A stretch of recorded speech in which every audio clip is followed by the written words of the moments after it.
আমরা চাই একটি সুষ্ঠু সমাধান, কিন্তু তারা যা চায় তারা চায় হচ্ছে নৈরাজ্য সৃষ্টি, সহিংসতা এবং সন্ত্রাসী কর্মকাণ্ড। কর্মসূচি ঘোষণা করেছে। এছাড়াও আগামীকালও তারা সহিংস পথেই অগ্রসর হচ্ছে।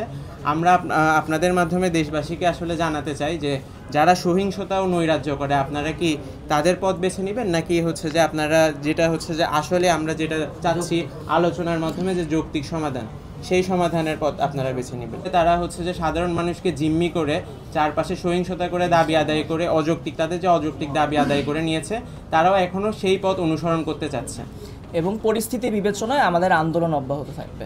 আমরা এই বর্জন কর্মসূচিটা তুলে নিয়েছি আমাদের পরিস্থিতি বিবেচনায়। পরবর্তীতে যদি দরকার হয় আমরা এরকম কর্মসূচিতে যেতে পারি।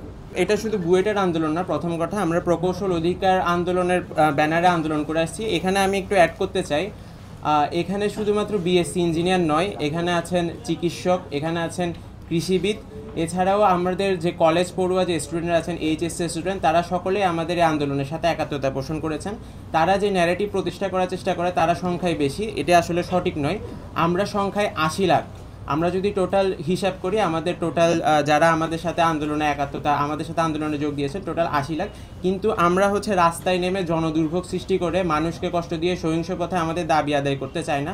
সরকার যে কমিটি গঠন করেছে, কমিটিতে আলাপ আলোচনার মাধ্যমে আমরা যৌক্তিক যে দাবি, আমাদের যৌক্তিক দাবি আমরা আদায় করে নিতে চাই। কিন্তু দেখা যাচ্ছে তারা সহিংসতার পথ বেছে নিচ্ছে।